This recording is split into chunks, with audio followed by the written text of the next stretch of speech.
Bonjour à tous, bonsoir plutôt. Donc un grand merci à David et à Louis, hein. C'est plutôt à moi l'honneur de venir présenter ici. On remercie également au laboratoire Blueprint. Moi, comme a dit David, je suis un ancien de Lille. Donc j'ai quitté ici à la fin de mon internat. J'étais ravi, j'ai passé 5 années vraiment excellentes et c'est encore plus un plaisir de revenir vous parler de mastocytose. Alors, le CEREMA, effectivement un centre de référence, mais c'est un réseau. C'est un truc qui fonctionne bien dans les réseaux de maladies rares. Il fait partie de la filière Marie. On est 20 centres de référence et de compétences. Et c'est assez dynamique, avec notamment, on est maintenant premier dans le classement au niveau européen des centres qui incluent le plus de malades dans les bases de données. En termes de publication, on est pas mauvais. Donc, c'est un domaine qui est voilà, très dynamique en France. Et surtout, il y a enfin, voilà, plein de générations qui sont au final associées avec des très jeunes, à Lyon, par exemple. Moi, je deviens moyen jeune, et puis des plus anciens qui peuvent nous transmettre également. Et donc, c'est un vrai plaisir. Vous êtes les bienvenus, hein, pour la RCP, qui est en visio. C'est une fois par mois. Mais si vous ne pouvez pas vous connecter et vous avez besoin d'un avis sur un dossier, vous pouvez nous contacter par mail, tout simplement. Ou bien je peux présenter votre dossier pour vous à la RCP nationale sans problème. Donc voilà, je vais parler ce soir de la prise en charge sur les mastocytoses avancées. Donc, voilà, disclosure. Euh, donc, David vous a présenté la classification OMS, hein, qui vient d'être mise à jour, avec les formes cutanées qui sont effectivement des formes de l'enfant qui peuvent guérir, d'ailleurs qui guérissent la plupart du temps à l'adolescence, notamment celles qui apparaissent dans la période néonatale ou lors de la première année de vie. Et puis chez l'adulte, on a surtout des formes systémiques qui nous intéressent ici ce soir. Alors, le problème en fait de ces formes systémiques, c'est avant toute chose, avant la problématique thérapeutique, c'est la problématique diagnostique. En fait, il y a énormément de choses qui bougent dans le domaine de la pathologie mastocytaire et notamment sur les techniques, David l'a évoqué, de recherche, de screening pour rechercher une mastocytose. Un diagnostic positif, le gold standard, c'est bien évidemment la BOM.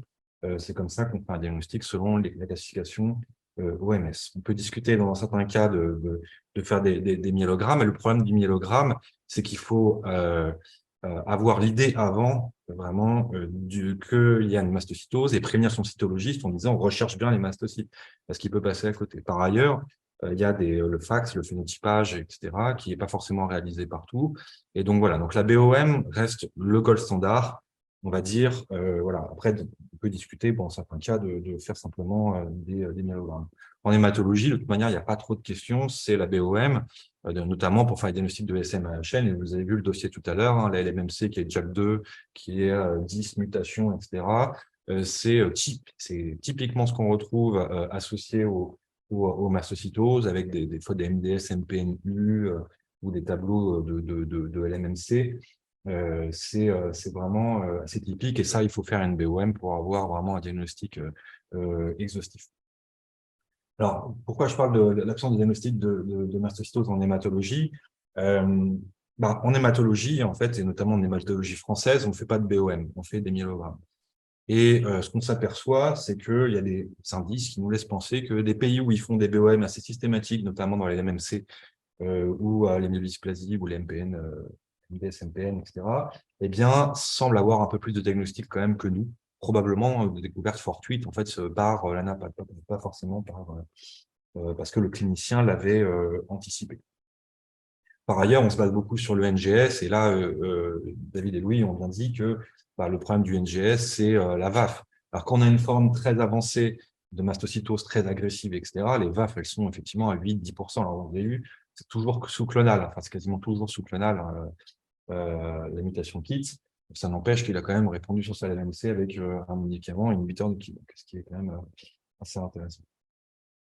Et donc, une des stratégies, et moi je rejoins parfaitement ce que disait Louis, et on milite pour ça, et c'est notamment Eric Solari qui est celui qui s'occupe beaucoup de l'MMC en France, milite pour ça également, d'utiliser la tryptase comme examen de screening dans les LMMC. On va peut-être changer de diapo, parce que Je vais peut-être parler de tout mon topo sur une. Simplement, cette diapo, je l'aime bien parce que j'avais pris, alors effectivement, comme dit Louis, le, le, le meilleur papier sur l'épidémiologie des mastocytoses, il a été fait par les Danois sur une population voilà, homogène avec un système qui est très bien fait en fait hein, pour avoir une forme d'exhaustivité des diagnostics. Donc, on voit que les SM-AHN, c'est du moins de 5%. Probablement que si on refaisait l'étude maintenant, eh bien, on verrait que c'est encore moins parce qu'il y a un groupe de malades avec mastocytose qui augmente d'année en année. Et ça, il y a pas mal de publications maintenant qui le montrent. C'est le groupe de malades mastocytose avec sans atteinte cutanée et mastocytose médulaire. C'est les mastocytoses qu'on rencontre en fait souvent en rhumatologie ou en allergologie. Donc, probablement que ces malades sont très sous-évalués à l'heure actuelle. Il y a des stratégies qu'on discutera tout à l'heure qui ont leurs qualités et leurs défauts. Mais on passe d'une prévalence qui était de 1 pour 10 000, maintenant à plutôt du 1 pour 5 000 sur les données plus récentes. Donc, on augmente cette prévalence de la mastocytose. Et juste pour vous donner une idée, c'est à peu près ce qu'on a en myélodysplasie. Bien évidemment, ça, c'est les formes systémiques. En règle générale, on ne parle pas que des formes avancées qui restent vraiment très rares. Donc, comme disait Louis, en termes d'épidémiologie, ces mastocytoses, on va les retrouver associées à des hémopathies, notamment la LMMC. Donc, c'est vraiment le gros pool, là, on voit ici de LMMC, mais également quelques myélodysplasies, et puis des leucémies aiguës myéloïdes. Alors, le truc, c'est que la mastocytose n'est pas forcément agressive associée à la leucémie aiguë myéloïde, et donc, comme à la LMMC d'ailleurs, et donc, parfois, en fait, on peut passer à côté parce que quand on a une leucémie aiguë avec une cirrhose des lésions ostéolytiques, on se dit, bon, bah, OK, là, il y a un problème. Par contre, quand la plupart du temps, avec les leucémies aiguës, on a plutôt des mastocytoses qui sont plutôt indolentes, on a juste la mutation qui. Et notamment, donc ça, il y a eu des données qui ont été faites, notamment par mes collègues allemands qui sont vraiment très en avant sur ce topic-là et qui montraient, donc, il y a les CBF, bien sûr, qui ont des mutations KIT, mais qui sont un peu particulières. Rarement, on a des mastocytoses associées. Et puis, il y a les LAM-MRC, qui sont plutôt des tableaux de LAM type secondaire avec des aspects de myélodysplasie. Et là, quand on a une mutation KIT sur ces LAM, eh bien, près d'une fois sur deux, il y a une mastocytose. Donc, ces mastocytoses, d'ailleurs, sont plutôt de mauvais pronostics. Donc, la question à l'heure actuelle, c'est pourquoi faire le diagnostic de mastocytose chez ces malades. Bon, il y a quelques mesures de précaution à prendre, mais il y a quand même une question à un moment donné de stratégie thérapeutique qui peut se poser en pré, en post-allogreffe, si on peut les greffer. C'est souvent des sujets qui sont plutôt âgés.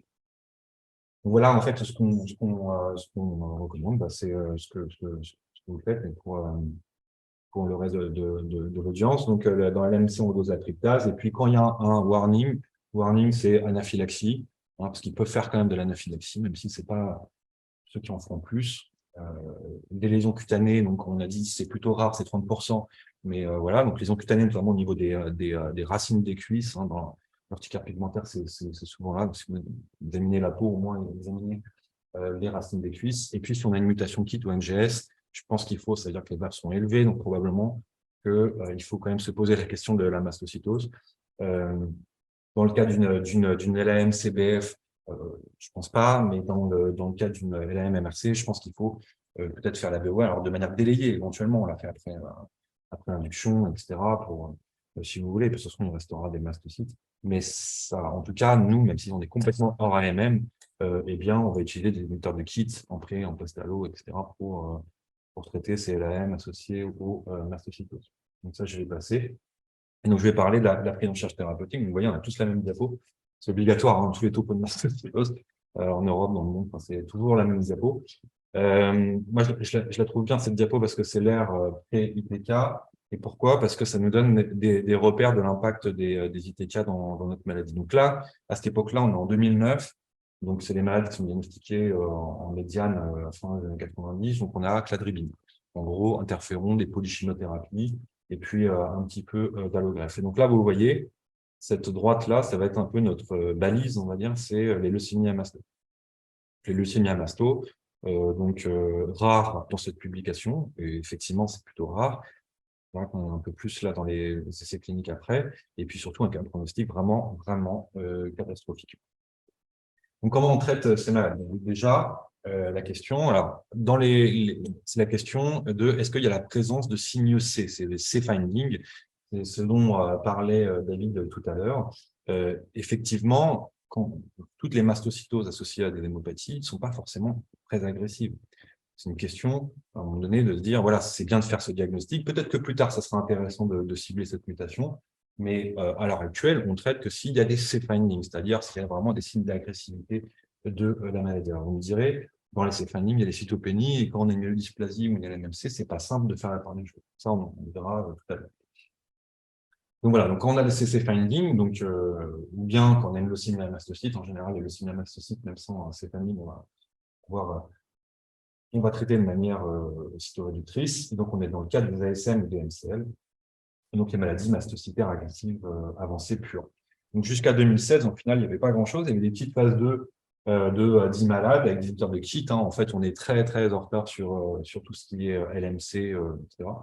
Donc, en fait, on a récupéré tous leurs médicaments, l'imatinib, l'atinib, l'ilotinib, etc. Et ça ne marche pas. Ça ne marche pas parce que ça ne marche pas bien sur la mutation qui D816V. Ça peut marcher sur des wild type et c'est discutable. Il y a probablement un sous-groupe qui peut être, chez lesquels ça peut être intéressant. Mais voilà, en tout cas, c'est un traitement qui est, à l'heure actuelle, assez anecdotique dans les formes avancées. Et donc, il y avait la cladribine, et donc ça, c'est Stéphane Barrelt qui est de la métier, mais pour l'ensemble du CRMAST, hein, qui a rapporté ça dans un blood, et qui montrait en fait qu'on avait un taux de réponse à 50%, avec des médianes de durée de réponse qui n'étaient pas si mal, avec 30 mois dans la SM et 57 mois dans la SMAHN. Il faut faire attention, parce que là, on ne parle pas des mêmes SMAHN. On ne parle pas de la SMAHN de Louis, avec voilà, plein de mutations adverses, enfin des mutations de mauvais pronostics, qui a une mastocytose au premier plan. Là, c'est souvent des SMAHN qui étaient plutôt, au final, pas de mauvais pronostics. Et donc là, on avait des survies qui étaient plutôt bonnes. Donc la cladribine, ça reste un traitement qu'on utilise, qui est complètement vrai même, et qu'on utilise dans les formes indolentes de mastocytose, parce que vous avez une vraie action, on voit sur les symptômes d'activation mastocytaire, et également sur les signes d'infiltration mastocytaire. On voit à droite là, la peau, elle devient belle. Et puis, on a une baisse également de la tryptase. Donc, on a une action aussi bien sur le composant, on va dire, activation mastocytaire que sur le composant de cytoréduction. Mais dans le cadre des formes avancées, au final, eh bien, c'est un peu difficile parce que mettre de la cladribine sur un malade qui est déjà pas mal cytopénique, on va le rendre encore plus immunodéprimé. Bon, plus il y a eu le Covid et tout ça ces dernières années. Voilà, on le faisait parce qu'on n'avait pas grand-chose, mais au final, ça reste toujours un traitement qu'on peut utiliser, hein, je ne dis pas le contraire, mais en tout cas, c'est plus les traitements qu'on utilise en première intention. Donc après, la cladribine, la publication suivante, c'était celle des résultats de l'allogreffe. Donc l'allogreffe, les résultats, c'était dans un JCO en 2014, donc c'était l'expérience européenne. Et au final, les résultats étaient plutôt bons. Enfin, pour nous, c'était plutôt bon. C'est quand même des maladies qui étaient assez catastrophiques, enfin, qui le sont toujours, mais beaucoup moins. Mais les résultats sont plutôt bons, avec une survie à 3 ans qui était à 57%. Et on voyait que les leucémies à masto étaient toujours assez catastrophiques. Le problème de ça, c'est qu'on a probablement tiré des enseignements qui étaient notamment que la réponse pré-allogreffe n'est pas si grave, pas si importante que ça. En gros, elle était en très bonne réponse, mais en tout cas, c'était un petit peu, la réponse n'était pas pronostique. Donc, bon, on se disait, bon, bah, c'est pas grave, on va le greffer rapidement, les malades. Sauf que, donc, j'ai pas les diapos parce que on ne sait pas les miennes, mais en tout cas, celle de le CNM, donc le congrès des spécialistes en mastocytose, eh bien, a eu lieu l'année dernière et on voit que les nouvelles données de l'allogreffe sont catastrophiques. Alors, sont vraiment très mauvaises, avec des taux de survie qui sont vraiment beaucoup moins bonnes qu'ici. Alors, il y a pas mal de choses qui peuvent rentrer en ligne de compte, hein. C'est les résultats qui sont encore préliminaires, qui vont être consolidés. Mais notamment, il y a cette question, à notre avis, de la réponse pré-allogreffe, et probablement que on était un peu trop désinvolte là-dessus. Et puis, il y a la question aussi qu'on a commencé à greffer avec des RIC, notamment des sujets âgés, etc. Et qu'on a eu aussi pas mal de TRM. Après, voilà. Donc là, à l'époque, il y avait beaucoup de conditionnements myéloablatifs, il y avait des malades. Voilà, c'était des malades qui étaient plutôt sélectionnés pour être de meilleurs pronostics à l'époque que ce qu'on voit maintenant. Voilà, donc la place de l'allogreffe, elle reste hyper importante, bien évidemment, mais elle bouge, cette place. Maintenant, elle est plus statique et on fait cette année, donc PNDS forme non avancée, c'est l'année dernière. C'était coordonné par Toulouse, Christina Liviano qui fait un énorme boulot.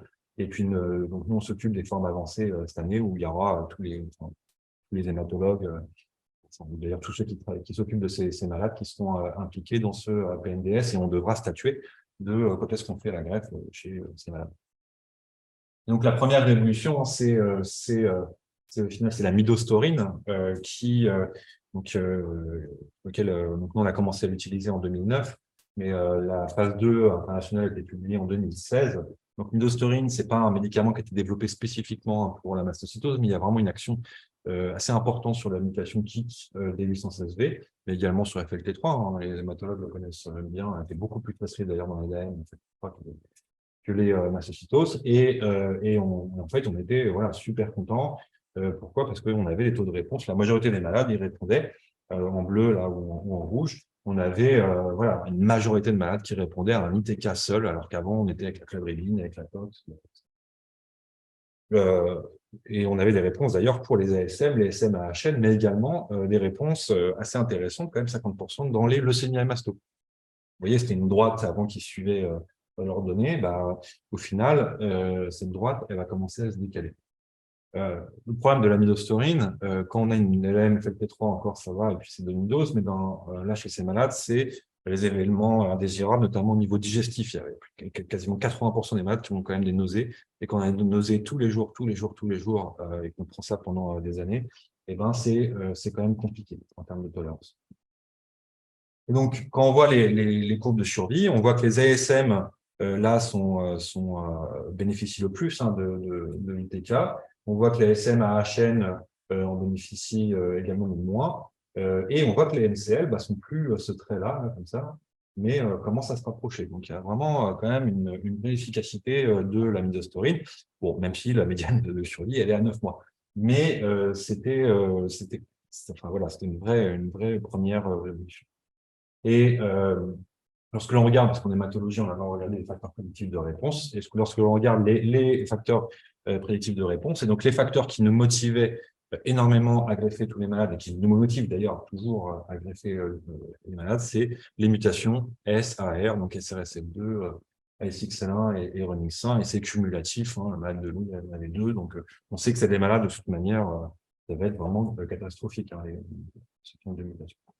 Donc voilà, donc la midostaurin n'arrivait pas à corriger ce mauvais pronostic lié à ces mutations. Là, on avait voilà, des survies globales qui étaient à 1 an et demi globalement. Et donc, c'est pour ça qu'il faut les greffer rapidement. Et donc, c'est dans ce contexte qu'a été développé donc la midostaurin à une AMM en première ligne dans la mastocytose avancée en France. Et donc, c'est dans ce contexte que ça a été développé la larotinib, qui lui a été développé pour être plus spécifique en fait de la mutation KIT et 816V. Au final, il arrive quand même à cibler d'autres types de mutations. Mais voilà, c'était vraiment les premières générations d'inhibiteurs qui est développé pour cibler spécifiquement la mutation KIT et également quelques GIST. Et donc, il y a une volonté de diminuer la tox et d'être encore plus sélectif. C'est la volonté initiale. Et qu'est-ce qu'on a vu dans ces essais? Donc, il y a une phase 1 et une phase 2 qui ont permis d'obtenir la MM en deuxième ligne, c'est qu'on avait des taux de réponse complètes en fait, chez nos malades. Les taux de réponse complètes qui vont jusqu'à 40%. Alors, réponse complète avec récupération complète hématologique, mais quand même, c'est des choses qu'on ne voyait pas, en fait, les réponses complètes sous midostaurin, qu'on ne voit pas d'ailleurs. Donc, voilà, c'était une vraie amélioration. Sachant que c'est des réponses complètes stringentes. C'est vrai qu'on peut avoir des réponses complètes sur la NUM, etc., mais souvent, il reste toujours un peu de tryptase, un peu de mastocyte, etc., alors que on pouvait obtenir des vraies réponses complètes. Et qu'est-ce qu'on voit dans les courbes de survie? Donc là, c'était le Cantel ASH l'année dernière. Ça, c'est l'ASN. Vous voyez, c'est une droite. Voilà. Ça, c'est la leucémie à mastocyte. C'est ça que je vous parlais de balise, c'est qu'on voyait que la leucémie à mastocyte, elle a commencé là. Ensuite, elle était là, et puis maintenant, elle est passée de meilleurs pronostics des SMHN. Donc maintenant, alors, il y a des biais là-dedans, on va en discuter. Mais en tout cas, maintenant, il y a quand même un focus sur les SMAHN parce que c'est celle-là qui, on voit là, alors même si c'est quand même à 4 ans, hein, la médiane de survie sans progression de ces malades, mais c'est celle-là qui pose le plus de problèmes. Pourquoi? Parce qu'il y a notamment le composant HN qui va évoluer et qui pose pas mal de soucis. Donc c'est pour ça que la VVF reste toujours à un moment donné en question. Alors, il y a une limite dans ces études, c'est qu'ils ont exclu les malades. Le problème de la vacocinib, c'est qu'ils prennent des saignements et des thrombopénies. Ils ont exclu les malades qui avaient moins de 50 000 plaquettes. Donc, voilà, les leucémies à mastocytes, on va dire, il y a différents types de leucémies à mastocytes. Mais la leucémie à mastocytes qui arrive à 10 000 plaquettes, c'est un classique. Et c'est des malades qui avaient une espérance de vie, comme c'était vraiment extrêmement difficile à traiter. Là, on arrive maintenant avec des stratégies de combinaison, on va discuter complètement hors AMM, à améliorer améliorer, faire passer le cap aigu, en tout cas, pour améliorer les malades et puis qu'ils arrivent à rejoindre un peu cette courbe-là. Mais voilà, en tout cas, c'était leucémie à mastocytes sans thrombopénie à moins de 50 000. Donc voilà, mais quand même, il y a quand même une efficacité qui est quand même assez remarquable là-dessus. Et qu'est-ce qu'on voit? Donc, en termes de ligne thérapeutique, il y a une grande différence. Hein. Donc, nous, en France, on est dans cette courbe rouge. Aux États-Unis, ils peuvent le faire n'importe quand. Bon, hein. Mais voilà. Et puis, les mutations SAR sont toujours pronostiques, hein, on les voit ici, mais semblent être quand même un peu moins pronostiques que les courbes qu'on avait sous midostaurin. Lorsque l'on regarde, alors là, c'est pareil, il y a des limites hein, à ces études. C'est des études de comparaison qui ont été présentées cette année, de comparaison indirecte, c'est-à-dire on prend tous les malades qui ont été inclus dans les essais cliniques et on les compare en essayant de faire une espèce de score de propension avec les malades qui ont tué de la cladribine ou de la midostaurin. Et voilà, ça sort significatif en termes de survie globale. Cependant, voilà, il y a quand même, c'est des essais cliniques d'un côté et c'est de rétrospective de l'autre. Donc, c'est pas exactement ça. Mais bon, c'est quand même un signal qui est quand même intéressant. Et lorsque l'on regarde dans les SMAHN, on voit que ça, c'est les VAF kits. Donc, on arrive à réduire du flux moléculaire sur sang. On arrive à réduire les VAF kits. Bon, ça, c'est ce qu'on attend. Mais ce qui nous intéresse également, et c'est exactement le malade de Louis, c'est qu'on arrive également à réduire le nombre de monocytes dans les LMMC. On a l'impression qu'on a une action sur le composant LMMC, alors que souvent, enfin, c'est pas souvent, c'est quasiment systématiquement, les VAF kits sont sous-clonables, sont à 8-10% et les XLR naissants sont à 40%. Donc ça, on l'explique pas. On essaie de faire des travaux avec Eric Solari là-dessus, etc., mais on l'explique pas, mais en tout cas, c'est assez remarquable. Pour les eosinophiles, c'est une autre histoire, je trouve, parce que on a très tendance dans notre domaine de spécialiste en masto de parler de CEL, alors qu'en fait, c'est souvent de l'éosinophilie réactionnelle. Donc voilà, c'est pas forcément, je pense que Jean-Daniel Kahn ou vous, je ne suis pas forcément d'accord sur les critères de classement. Donc, comme je vous disais, donc, en termes de safety, bon, il y a des œdèmes, il y a des œdèmes comme on peut voir dans d'autres molécules qui visent PDGFR. On peut avoir également un peu de troubles cognitifs, de brouillard mental, etc. Mais simplement, le souci, c'est celle de la thrombopénie. Alors, quand on a une forme ASM, en général, on n'a pas de grande thrombopénie, ça passe très bien et c'est assez facile à manier. Par contre, quand on a une forme SMAHN et qu'on est entre 50 et 100 000, eh bien là, il faut surveiller ça comme le lait sur le feu. C'est pas un INTECA comme les autres. Et moi, je recommande de faire des numérations hebdomadaires chez ces malades et d'adapter. Et donc, chaque semaine, on reçoit le résultat, on demande s'il y a des saignements, etc. et d'adapter vraiment de manière très étroite le traitement pour éviter, il y a quand même des hémorragies cérébrales dans les essais cliniques et puis même en vie réelle sur des malades qui étaient très thrombopéniques, effectivement. Mais voilà, donc là, nous, quand on fait cette adaptation, etc., on n'a pas de souci.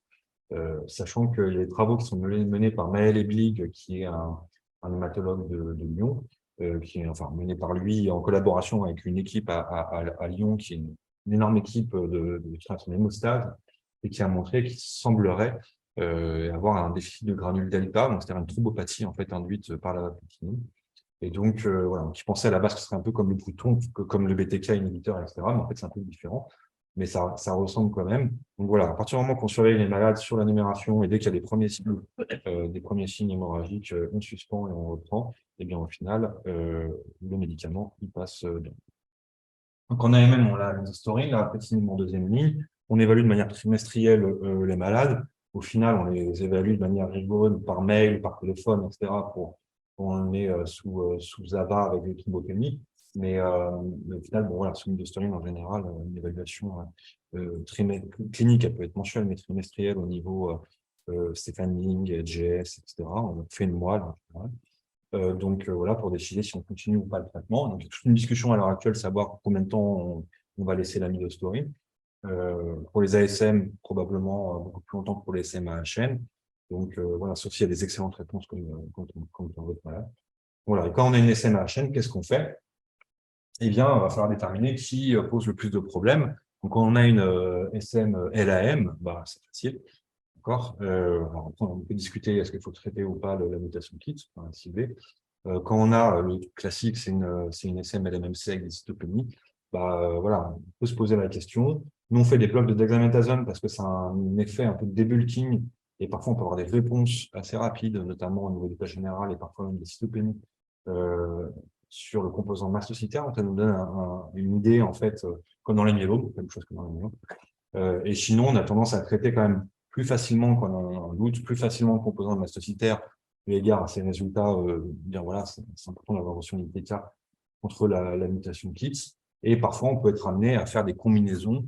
Il y a des protocoles qui vont être lancés là, prochainement, des combinaisons avec du Vidasa, et également un protocole que d'ailleurs la France est pilote sur les combinaisons entre ITK et venetoclax. On a pas mal de données précliniques et maintenant cliniques qui montrent que cette combinaison semble très synergique.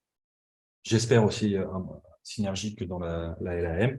Mais donc voilà, probablement que les combinaisons seront le standard à l'avenir. Donc, il faut toujours discuter l'allogreffe de cellules souches, mais moi, je ne peux pas vous donner la réponse ce soir quand est-ce qu'il faut greffer. Ça fera l'objet d'une discussion collégiale cette année pour faire le PNDS. Voilà, une conclusion de ce topo. Donc, les mastocytes, c'est hyper hétérogène, et vous l'avez vu, même si ces formes avancées, elles sont rares au final, eh bien, c'est très important de les diagnostiquer parce que l'impact thérapeutique, il va être au final majeur. Dans certaines formes, la LAM, peut-être que l'impact thérapeutique n'est pas majeur, on n'en sait rien, mais en tout cas, voilà, il faut faire les diagnostics. On voit qu'il y a quand même un sacré effet centre en France, c'est-à-dire qu'il y a des centres qui diagnostiquent beaucoup plus que d'autres. Donc ça nous laisse penser qu'il y a probablement un travail à faire. Alors pas à Lille, moi je suis envie de venir, mais en tout cas il y a plein de centres dans lesquels je pense qu'il va falloir qu'on se rencontre. Et puis voilà, donc dans ces formes SMAHN, moi je trouve que c'est vraiment la forme la plus passionnante parce que c'est justement, on doit travailler avec nos collègues qui font la LMC, les myélodysplasies, les LAM et voir comment on combine tout ça. C'est assez subtil en post-allogreffe, quand est-ce qu'on reprend le traitement, est-ce qu'on le reprend sur une maladie résiduelle, etc. Et donc, voilà, une vraie révolution, ces ITK dans notre domaine, mais c'est pas la fin de l'histoire et probablement que les combinaisons, notamment le venetoclax, un petit peu chauvin, va vraiment améliorer ces malades et j'espère leur survie globale. Voilà, merci à tous.